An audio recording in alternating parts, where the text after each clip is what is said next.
This morning on DC News Now, who's ready for the 80s? Where we're going to be tracking those temperatures later on this afternoon. And it's a relatively mild start out there right now. The latest details and look ahead towards the rest of that 7-day coming up. Also coming up this morning, one person is dead, 3 others injured after a shooting at a DC funeral home. Why police believe this was a targeted attack. Well, stretching your dollar, we have tips on what you should look out for when choosing a bank to keep your money safe.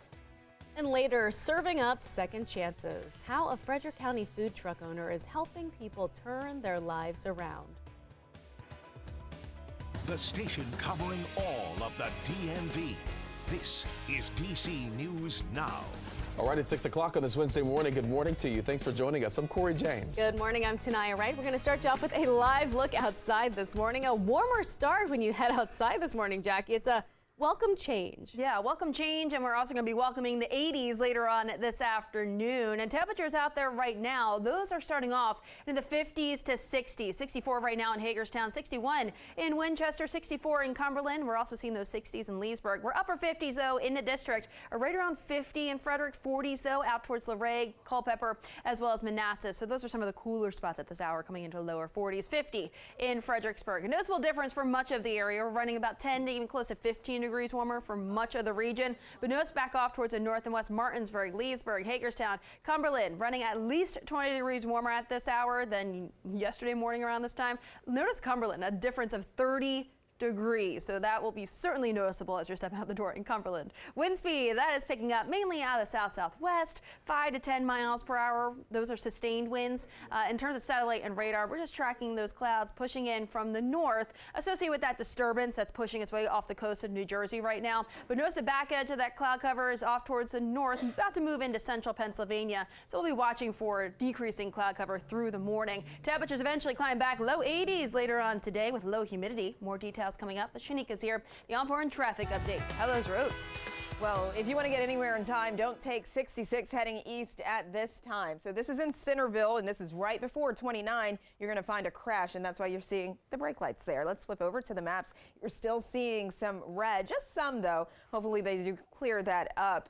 Eventually that should be gone. Haymarket through Centerville and Fairfax, that's where you'll see your on and off delays. 95 looks good in Northern Virginia and the Mixing Bowl, all clear. Now, if you're in Upper Marlboro, we have this crash. This is off of Pennsylvania Avenue. Your delays are getting worse, it seems. Now, this is heading northbound. This is right near Water Street. And this is normally how you get toward the Capitol Beltway. That is going to hold you back just a bit. All right, I'm going to send things over to you guys.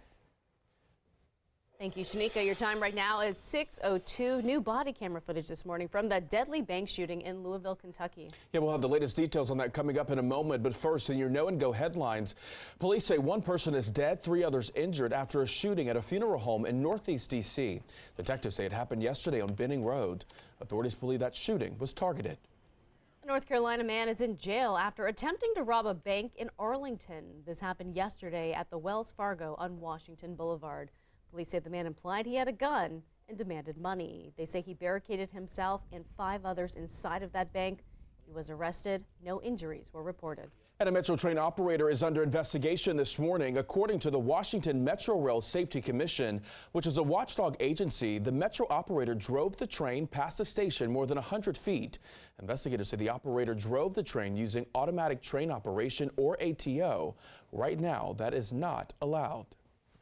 Developing this morning, D.C. police are searching for suspects in a murder that happened outside of a funeral home. Now, that funeral was being held was for an unsolved murder that happened in Southeast several weeks ago. Our Lex Warris joins us now live from police headquarters this morning. And Lex, police have released information about a suspect vehicle.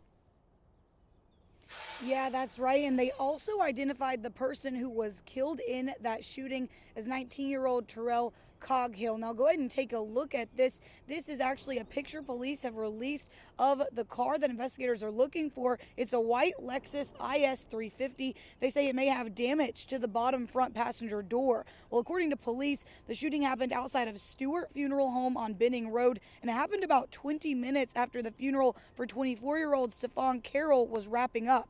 People were standing outside of the funeral home in fellowship when the car pulled up and started shooting. Police Chief Conti says it was targeted.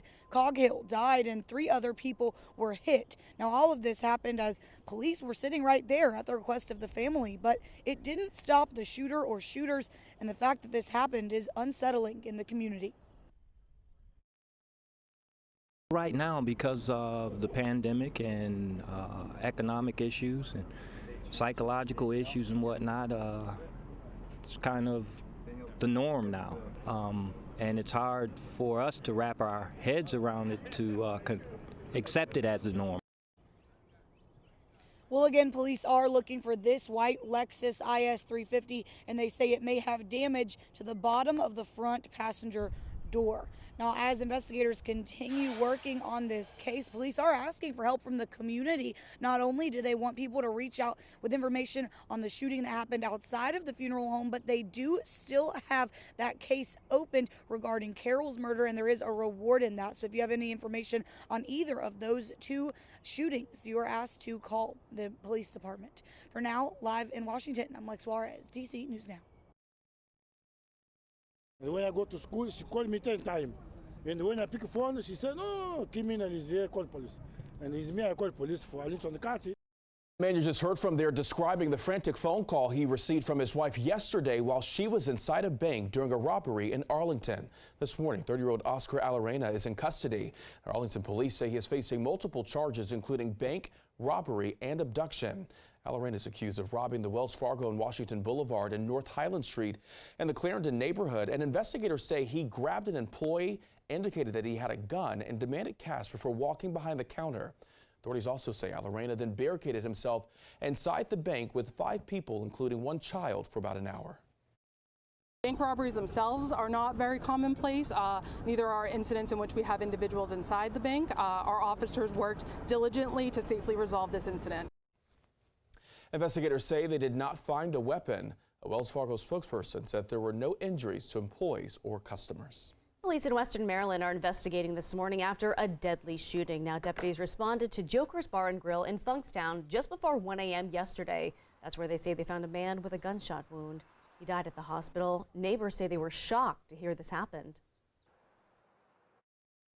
I've been coming to Joker's for quite a while, and it's a nice place. During the day, it's just the retired people, and they're all good people. Unusual. I heard 5 or 6 gunshots. The next thing you know, the police and the ambulances were there, and that's about all I know. Anyone with any information is asked to contact the Washington County Sheriff's Office. All right, well, new this morning, a Metro train operator under fire after he was caught allowing a train to run automatically. Yeah, this is all according to the Washington Metro Rail Safety Commission, which is a watchdog agency. DC News Now's Joseph Omo is live in the newsroom with the latest on this story. Joseph, good morning. Hey, Corey, good morning to you. So Metro has this thing called ATO, automatic train operation. It essentially allows a train to start and stop by itself, and the train operator just sits there and makes sure that everything is running smoothly. The problem?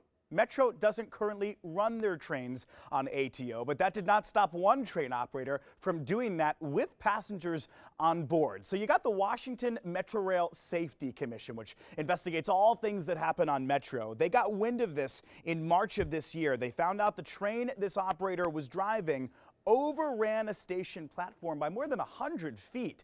They had to pull the emergency brakes to stop the train. They also found out that this operator had been using ATO multiple times that same exact day. Now, just to put this into perspective for you guys, ATO, automatic train operation, it is not uncommon. Some of the largest transit systems in the world use ATO, including the New York subway. Metro has plans to bring it back, although it officially is not running yet. Now, during this investigation was also discovered, listen to this, that Metro train operator was eating while at the controls, literally eating a meal. That is a big no-no. It is against the rules. Metro told the Safety Commission that Metro operator will not be returning to duty. Reporting in the newsroom, I'm Joseph Omo. Back to you. All right, happening now, the family of late Washington Commanders quarterback Dwayne Haskins is suing several people, businesses, and the state of Florida.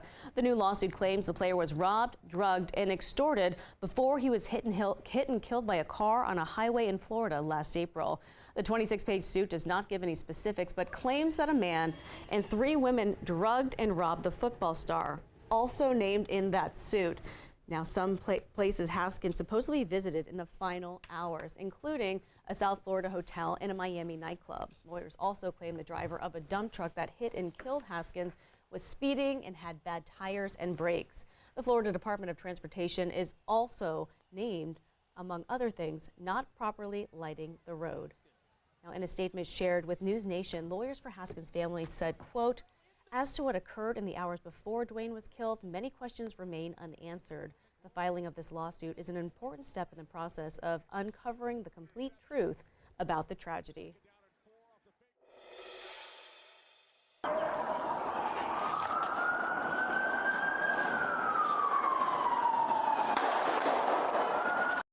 And we have continuing coverage this morning of the deadly shooting that happened at a bank in Louisville, Kentucky. Newly released body camera footage shows the moments police arrived on scene. Now, in all, 5 people died in that shooting. The 25-year-old gunman was shot and killed by police. He was an employee at the bank. And at least 8 people were injured, including multiple officers who were hit by gunfire. One officer shot in the head. That officer currently in critical condition. Now, police say they originally could not see the gunman. Yesterday, the mayor of Louisville called for increased gun control and restrictions.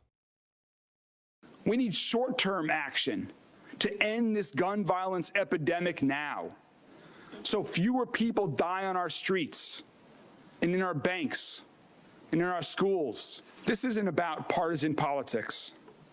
This is about life and death.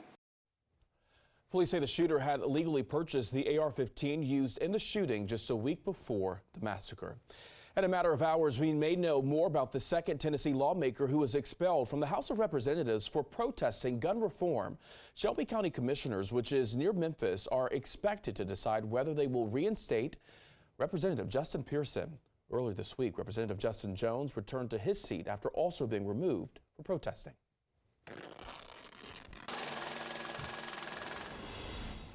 And we are stretching your dollar this morning. If you're looking for a new bank to put your money in, it can be pretty hard to figure out which ones are trustworthy. The Daily Mail is offering recommendations on how to figure out where your money is safe. First, make sure your money is protected. This includes being FDIC insured. Next, check the reviews. You can find bank reviews on Google and Trustpilot. Check how quickly you can withdraw your money from your account. It is important to know how fast you can access your money in an emergency. Finally, check how the bank invests your money. Most banks will tell you how they invest your money, whether it's through small businesses or property lending. All right, your time.